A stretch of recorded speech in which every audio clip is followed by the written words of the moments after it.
lovely people. It's been a minute. We took a little break, but we are finally back and rolling. Today, we have the privilege of welcoming the one and only Coach Elorm onto the show. Coach Elorm, welcome onto the show. Yeah, thank you. Thank you for having me. We are here with Coach Elorm today. Today, we'll be talking. We'll be highlighting a lot of topics. We'll be talking about the upcoming track season, which will be starting from next month, December, and the 2024-2025 season, and on an exciting project that Coach Elorm will be undertaking this month in Ghana. So we'll be talking about it very soon. A little bit about Coach Elorm. Coach Elorm is one of the exciting coaches out there from Ghana. He worked with the West Texas A&M team, the whole from the 2021 season to the 2024 season, and yeah, he's one of the top coaches in Ghana, and he's continued to do his stuff. Coach Elorm, welcome to the show once again. Thank you. So, Coach Elorm, the upcoming season, what excites you about the upcoming track and field season? Well, I make the weekly updates, watching athletes dropping new PR every weekend, and going to track meets, traveling on the road, in the air, and all those stuff. Like it's fun. And when we get to April, May, and they are all fighting to qualify to enter into their various national teams and all those stuff, to see nations doing their qualifications and all those, it's something exciting, and I can't wait for those things to start again. The NCAA season is officially starting in December, so we are already there. No, that is exciting. It looks like the season promised to deliver exciting performances from all across all events. Do you have specific athletes that you are looking out for the upcoming season? Yeah,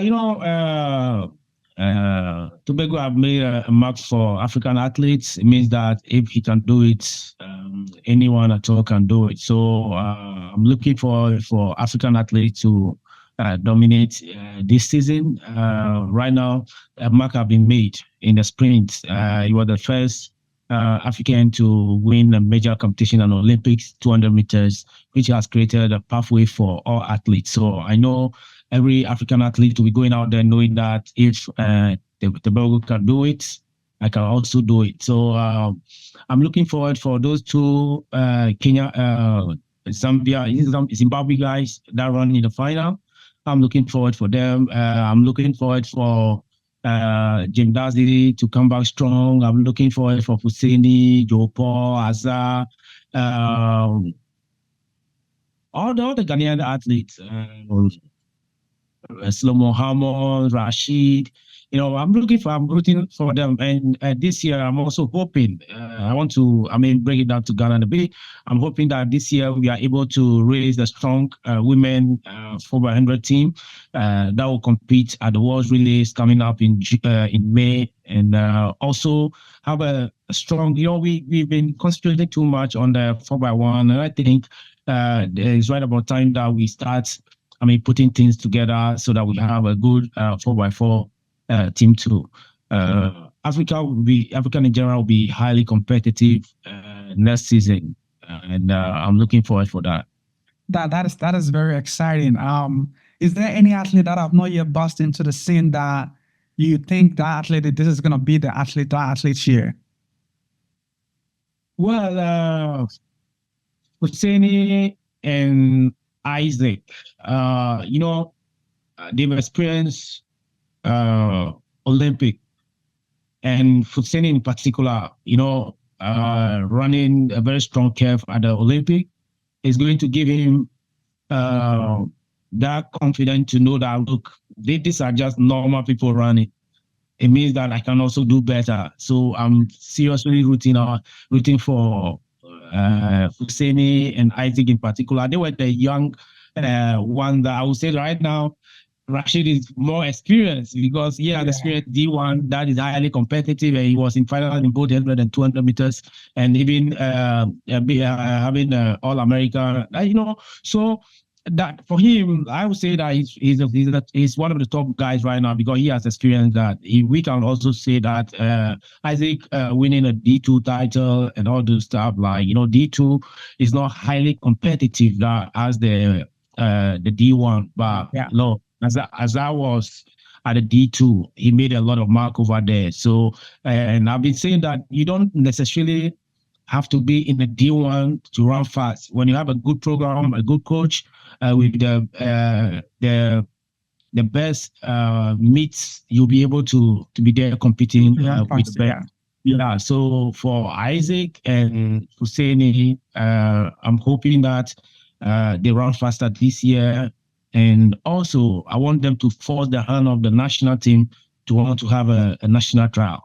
So when we have a lot of sub-9, you don't know who you are going to pick. You can't do a hand pick. You definitely have to try them out to see who is actually ready to represent the national team. Yeah. And I'm glad that you mentioned Rashid. What are the standard? Where do you think Rashid is going to? Because he has a lot of potentials and he's been running really. His first season in the NCD1, he was able to qualify for 2 finals in the 120. And the upcoming season looks very exciting for him. What do you think about Rashid? Rashid, I admire his confidence a lot. He's always walking the talk. When he said that he's going to do something, he get it done. And being his first appearance in D1, he was in the final. You and I know that it's not easy to be All-American in D1. So this time around, I'm looking forward for him to go for the ultimate, not just for D1. You had the opportunity to run in the Olympics in the first time, and you run in the semi-final. So World Championship is the next major competition that we have here right now, and I'm also hoping that he go all out to the final. He's very consistent. He's consistently consistent. Week in, week out. His time are very close to each and all the meets that he attends. So I'm hoping that he finally dropped the sub-10 that we are all waiting on him to drop. Yeah, it's just a matter of time, and the right moment. I think it's gonna click for him. And during the off season, when the season we saw a lot of shift, a lot of movements. We saw Benjamin moving, come to California. Any update on that? Well, yeah, I happened to visit Ben last month or the last 2 months, and I watched his training. I liked the relationship between him and the coach, and the coach is very hard on him, which is good for him. And he's doing a lot, and I'm optimistic. Sometimes you don't necessarily change coach because your coach is not good. You just need a change of environment. You just need a change of a training partner. You just need to have a different mindset to move out from your comfort zone, to be able to do something differently. And then that is it. So that is what Ben's sick for. And I hope that when the season starts, he get out there and drop the sub-10 that he's been dropping. Yeah, and for all those of you out there who don't know, Ben was moved from West Texas' training camp and is now training in California. And he got a full blessings of Coach Stewart, who have been his coach since 2021. So yeah, exciting time for him. Now let's shift the focus to the Junior Olympics that is about to happen in Ghana in December 26, 2024. Coach Elorm, what inspired you to bring about this program for the people of Ghana? What inspired you? Well, when you look at our sports in general, I want to talk about every sport in general. You realize that the grassroots development is not there. So it's just like athlete jump from 1 then straight up to 10. And it has been happening all the time. A lot of time, athletes get to the university before you actually see their potential. Yeah.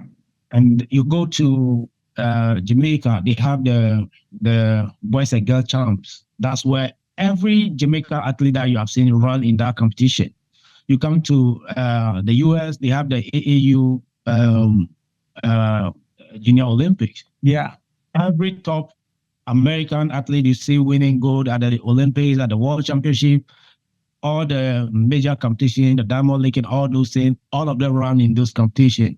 The progression, the confidence and everything, they are all built from that side.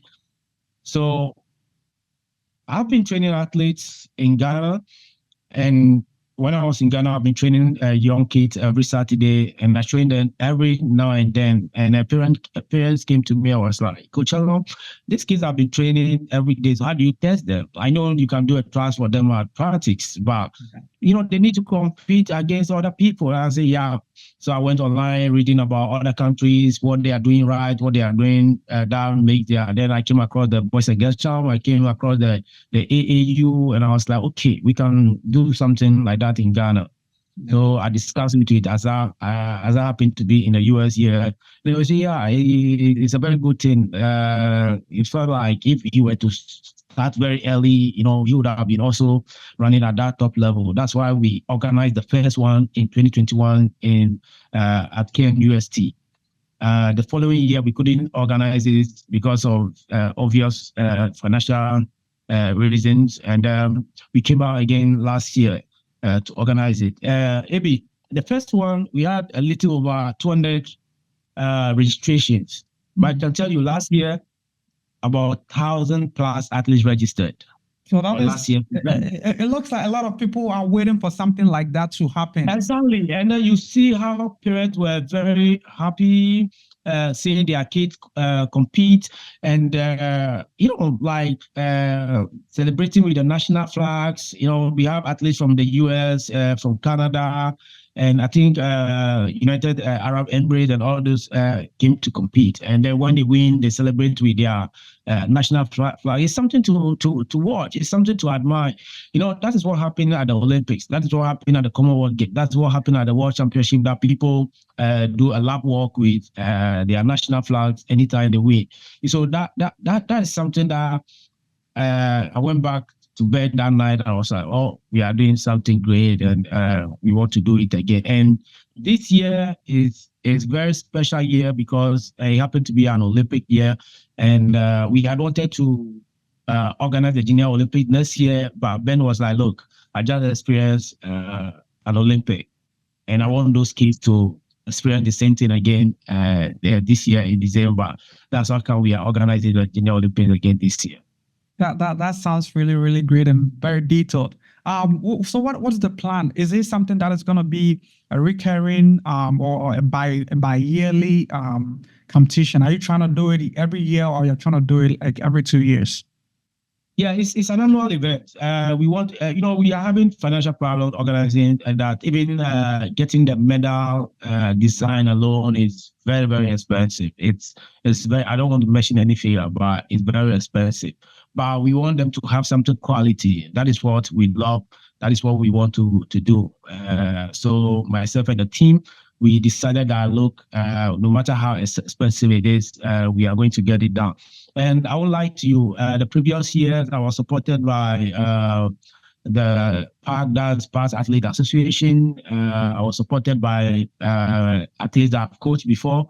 And this year, the athletes that I've coached again are actually helping me with some token to organize the game. And I want to use this opportunity to thank Sarah Kumsen, Deborah Champon, ATM Togbenu, what's the name? William. Yeah.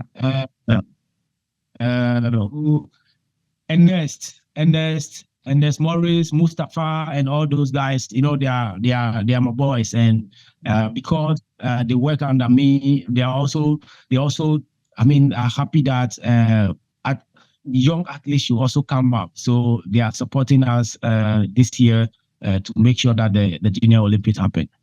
Yeah, for anyone out there, if you don't know, like in Ghana, there's no competition for youth athletes. So this is a great initiative for athletes in Ghana, young athletes growing up in Ghana, to be able to discover their potential, to be able to compete. And so Elorm started this, and he had a club called the Legon Athletic Club. That is where he trained all the kids on every Saturday before he moved to the United States. But it's still going on. he has some of his colleagues who will help him with this stuff. So Yeah, if you're out there and you want to support, you can reach out to me or reach out to Coach Elon. Any way you can support to help this event successful, you can reach out to Coach Elon to help. In any way, any small way, you'll be able to support Coach Elon to be able to host a successful youth Olympic game for youth out there. In any way, small or big, whichever way you can support Coach Elon with this initiative. So yeah. Coach Wahab is doing a very great job. He's the head coach of the Legon Creative Athletics Club, and he's doing a very, very great job. I mean, if not Coach Wahab, there's no Legon Creative Athletics Club right now. And what I admire most is to have these kids waking up every weekend, Saturday, and rush to the University of Ghana Stadium for practice. Look, maybe you are an athlete. Sometimes weekend, like you don't want to wake up. Yeah, you don't want to do anything. Yeah, to go there in the morning to go and train, it's something very, very tough. But for this kid to get there every 8:30 a.m., no, that is discipline. That is someone that wants to achieve something. I mean, that is someone that is hoping to get something out of the sports, and I admire that a lot. And most importantly, to their parents that took time of their busy schedule to make sure that their kids get to the Legon Creative Athletics Club every weekend. I say, I go. Hey, shout out to the parents as well who are encouraging their parents to take part in sport. We know Africa parents don't actually push their kids like that. So all those parents out there who are pushing their kids, the young ones, to participate in sports and to train and discover their talents, a shout out to them. So what is the plan? Are you trying to make it international? Because this is the second edition, and you're going to do the third. It's actually the third. It's actually the third edition. It's the third edition. So we are hoping to make it as the West Africa sub-region. But the thing is, we are hoping to organize the biggest one next year, and we are looking forward to bring someone special to Ghana. Nice. So I don't want to mention a name right now. It's a pipeline, and we are hoping to bring one world champion, one fastest person in the world to Ghana next year, and we are working on it. And next year, we don't want to make it some kind of wholesale, so we are looking forward to make it a qualification. So you qualify from your region through the mark. Maybe we give a quota for every region. So maybe the best 10 in every region come to the national. So we are going to run qualification so that when we come to the national, we have a quality game. What do you think Ghana can do, or Ghana athletics can do, to make this as close as the US AAU games? Yeah, I wouldn't lie to you. They have been very supportive with the electronics diamonds, the technical help, and all those things.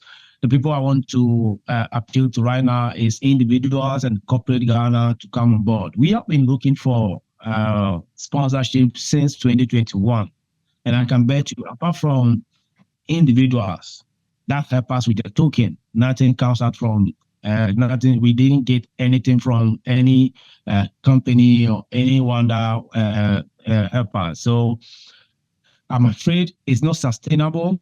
But because we are very enthusiastic, we love the sports, and the Ghana athletes that are there here in the US today also love the sports. That's why they are making every effort for it to happen. So I'm appealing to corporate Ghana, even the government. We can't continue picking athletes. We can't always wait for the athletes to just emerge on their own. Before we start supporting them. This is a platform for athletes to showcase their talent, God-given talent. I mean, one day some of them will make professional out of it and to become their career. And when you watch Ghana in general, like for us, we are actually from the least privileged background that participate in sports. Through the sports, some of us attended school for free. Through the sports, some of us are having a career today. Through the sports, some of us are able to feed our family today. So, I mean, I wish some companies would come on board, take this as one of their corporate responsibilities to sponsor us so that we actually organize it big. When you look at this year, would I love to add a lot of events, but because financially, if we add a lot of events, we need to be doing this program for 2 to 3 days because it's track, it's kids, they need to rest before coming for the next event. But because of that, we have to make it a one-day event. And I want to thank University of Ghana for collaborating with us this year to make this event a successful one. Thank you, Dr. Austin Lugutera, for accepting to be our partner, giving us the stadium to use this year, and also giving us the stadium for free for athletes to train there every Saturday. Thank you. That is awesome, because I know I also grew up in Ghana, and sometimes during my time we get like one competition a year. So organizing something like this for upcoming athletes, it's really good for the grassroots, and they're gonna get exposed, and getting exposure is very great. And I remember my time when I got exposure to compete with Ignatius Gazer for the first time. That actually motivated me. Like my eye lit up. Ignatius Gazer, I've been seeing him on TV. This him. Now getting exposure, meeting your idols and stuff like that, it does a long way, goes a long way to help the athletes exposure and give them confidence and encourage them to continue whatever they are doing. So we appreciate you bringing this initiative. And anyone out there, you can contact Coach Elorm. You can follow him on Instagram. I'll tag his account here and reach out to him to support him in any way, whether you want to just donate some stuff to just for him to give it as part of the medals they are giving out to the athletes. You can support him anyway. So Coach Elorm, thank you for joining us today, and we're looking forward to talking to you more. Sure.